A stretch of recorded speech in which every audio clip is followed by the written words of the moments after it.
আসসালামু আলাইকুম। চলে আসলাম চিকেন স্টার বেড রেসিপি নিয়ে। এটি আমি ওভেনে তৈরি করব আজকে। তো এখানে আমি নিয়ে নিচ্ছি হালকা কুসুম গরম গরুর দুধ জাল করে নিয়েছিলাম। তো এখানে আমি দিয়ে দিচ্ছি 1 কাপ পরিমাণ কুসুম গরম দুধ, দিয়ে দিচ্ছি 1 চামচ পরিমাণ ইস্ট, দিয়ে দিচ্ছি 1/2 চামচ পরিমাণ লবণ আর দিয়ে দিচ্ছি 2 টেবিল চামচ চিনি। তো এই সবগুলো উপকরণ আমি 2 থেকে 3 মিনিট ভালো করে মিশিয়ে নেব। গরুর দুধটা কিন্তু ভালো করে জাল দেওয়া লাগবে না, শুধু একটা বলক আসলে এটাকে ঠান্ডা করে নিলেই হবে। তো আমার মিশ্রণটি মিক্স হয়ে গেলে এরপরে আমি দিয়ে দেব 2 কাপের মতো ময়দা। তো এবার আমি ময়দাগুলোকে ভালো করে মিশিয়ে নেব।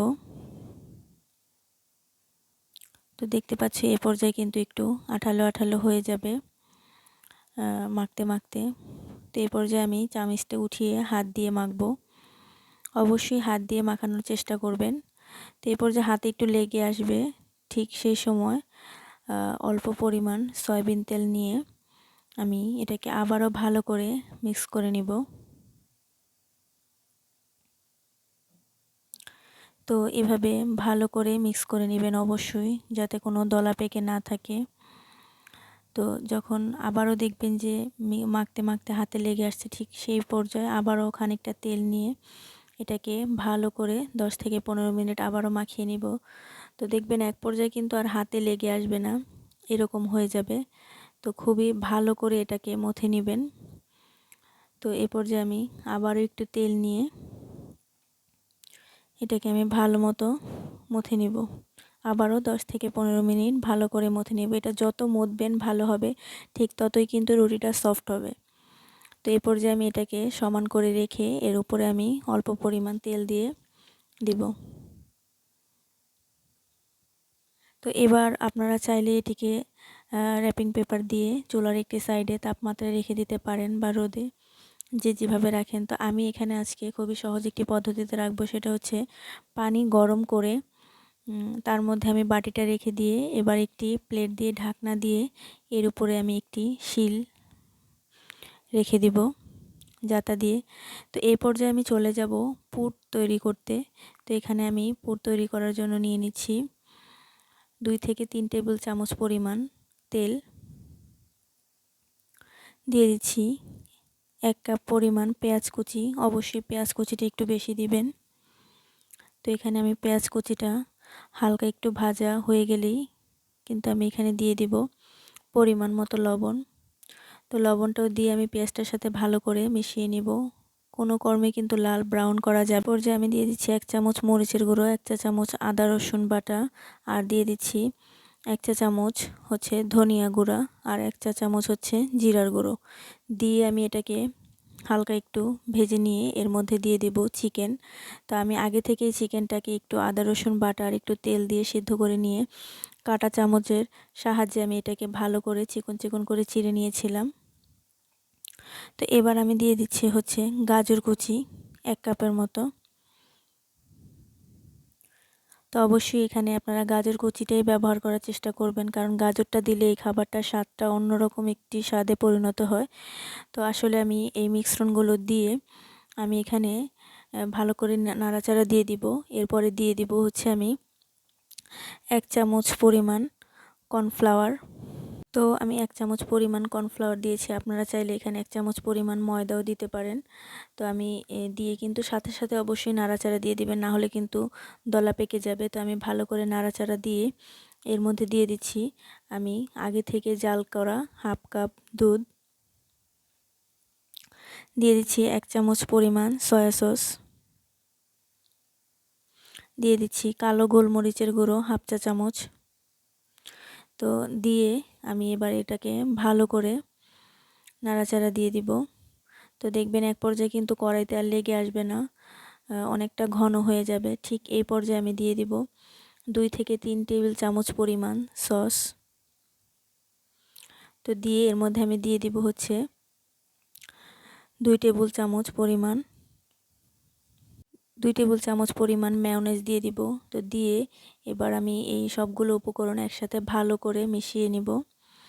তো পুরটা কিন্তু আমার তৈরি হয়ে গেছে। এরপরে আমি দেখাবো সেই আগে থেকে বেট করে রাখা হচ্ছে ময়দার কাইগুলো। তো আমি দেখাচ্ছি হাত দিয়ে চেপে চেপে যে কতটা সফট এবং নরম হয়েছে।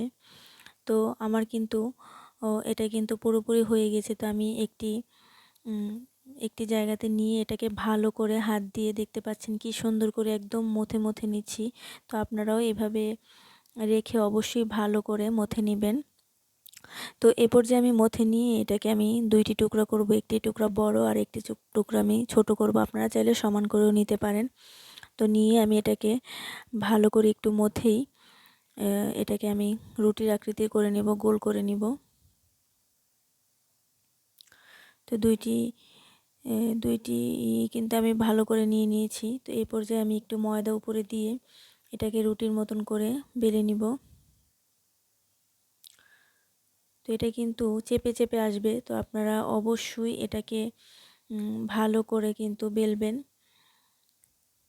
তো দেখতে পাচ্ছেন আমি কতটুকু পরিমাণ আমি মোটা রেখেছি। তো এটাকে আমি আরও পাতলা করব। এটা কিন্তু আরও বড় হবে টানলে।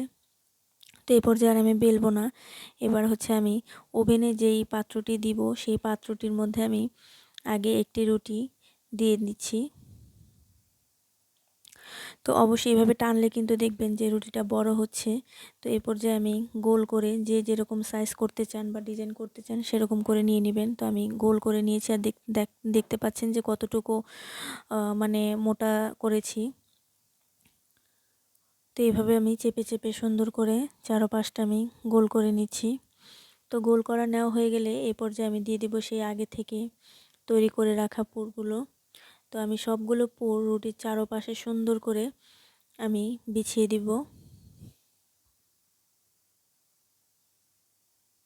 তো যখন পুরোপুরিভাবে দেখবেন যে বিছিয়ে নেওয়া হয়ে গেছে, ঠিক এই পর্যায়ে একটু সাইডের জায়গাটা খালি রাখবেন যাতে আরেকটি রুটি এর উপরে দিলে যাতে সুন্দর করে আটকে যায়। তো আমি আরেকটি রুটি সেম করে আমি তৈরি করে এটাকে আমি ঢেকে দিব। তো এইভাবে আমি হাত দিয়ে চেপে চেপে কিন্তু আমি এটাকে চারপাশ আমি আটকে দিব।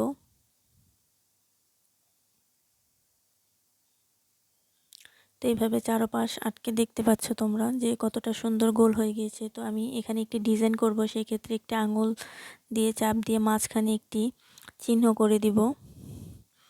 তো চিহ্ন করে দিয়ে আমি হচ্ছে ছুরির ঠিক যে সাইডটি বোথা মানে ধার নেই সেই সাইডটি দিয়ে কিন্তু আমি আলতো করে কিন্তু ডিজাইন করে দাগ দিয়ে নিব।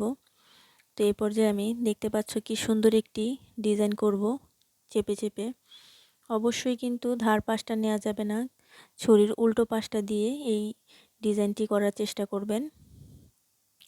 তো আমি এখানে দেখতে পাচ্ছ কি সুন্দর একটি ডিজাইন করে নিচ্ছি চেপে চেপে।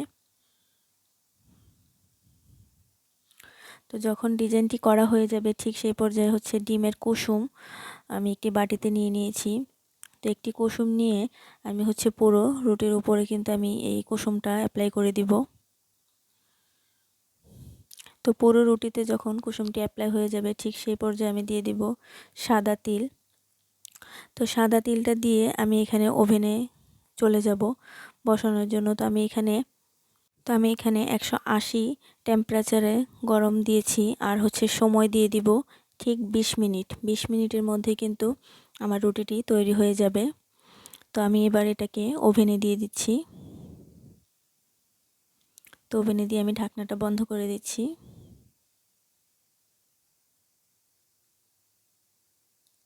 তো এটা কিন্তু আস্তে আস্তে কিন্তু ফুলতে শুরু করে দিয়েছে, দেখতে পাচ্ছ তোমরা ওভেনের ভেতরে। আর দেখবে যে কালারটাও খুবই সুন্দর হয়ে আসতেছে। আস্তে আস্তে কিন্তু এটা নিজে থেকেই ফুলে যাবে আরও। তো দেখতে পাচ্ছ কি সুন্দর কালার চলে আসতেছে কিন্তু রুটিটার উপরে। তো যখন দেখবে যে এরকম কালার হয়ে গিয়েছে ঠিক তখনই নামিয়ে ফেলবে। প্রয়োজন হলে একটু খুলে একটি কাঠি দিয়ে দেখবে যে বাজে কিনা, কাঠের মধ্যে লেগে আসে কিনা। যদি দেখো যে না লেগে আসে তখন বুঝবে যে রুটিটি হয়ে গিয়েছে। তো দেখতে পাচ্ছ আমার কিন্তু রুটিটি তৈরি হয়ে গিয়েছে। তো সেই পর্যায়ে আমি ওভেন থেকে নামিয়ে নেব। তো আসলে এরকম একটি সুস্বাদু চিকেন স্টার বেড রেসিপি তোমরা যদি বাসায় তৈরি করো অবশ্যই খেতে কিন্তু খুবই ভালো হয়েছে। তোমরা অবশ্যই বাসায় ট্রাই করবে। আর কে কোথা থেকে আমার ভিডিওটি দেখছো অবশ্যই লাইক কমেন্ট করে আমাকে জানাবে। অবশ্যই লাইক কমেন্ট শেয়ার করতে ভুলবে না। এরকম আরও মজাদার ভালো ভালো রেসিপি নিয়ে তোমাদের সামনে হাজির হব। অবশ্যই আমাকে লাইক কমেন্ট শেয়ার করতে ভুলবে না। তো আমি এখানে একটি ছুরির সাহায্যে দেখতে পাচ্ছ কেটে দেখাচ্ছি যে চিকেন স্টার বেড মানে কতটা মজাদার একটি রেসিপি তোমাদেরকে বলে বোঝাতে পারবো না। তো রুটিটা যে এতটা মানে সফট হয়েছে আর এতটা নরম হয়েছে যা তোমরা খেলেই মুখে নিলেই বুঝতে পারবা যে কতটা স্বাদ এটাতে আছে। তো যদি আমার ভিডিওটি ভালো লেগে থাকে অবশ্যই লাইক কমেন্ট শেয়ার করতে ভুলবে না। আর আমার জন্য দোয়া করবে। আল্লাহ হাফেজ। আসসালামু আলাইকুম।